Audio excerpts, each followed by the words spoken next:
Тумор маркери, знаете дека освен во онкологија имаме во биохемија и во другите клиники во нашиот здравствен систем.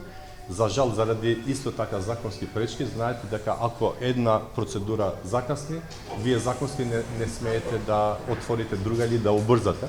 И затоа еден од законите во овие 12 закони што ги менуваме, ги адаптираме, едно од прашањата кое што ќе го решиме е буквално ова. Јас најавив пред неколку месеци дека ќе разгледуваме постапките да почнуваат не 3 месеци, туку 6 месеци пред истекот на процесот, се со цел да имаме време да најдеме дополнително ако ни треба реотварање на постапката, а се со цел да не стигнеме до вакви моменти кога заради постапките, административните процедури, пациентите ќе чекаат лекови. Да, ова е терапија која што од време на време ја снимува на онкологија.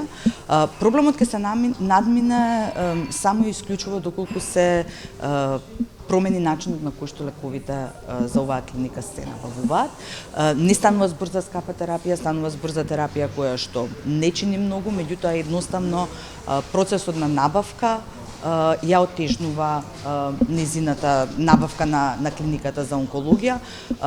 Дистрибутерите не ја доставуваат, не аплицираат на тендери, има проблеми со цените кои што ги нудат и веќе имаме зборувано на оваа тема, значи не станува збор за финансии. Јас веќе еднашка кажав дека еве оваа година имавме зголемен буџет, меѓутоа повторно се соочуваме со некакви гапови во набавките.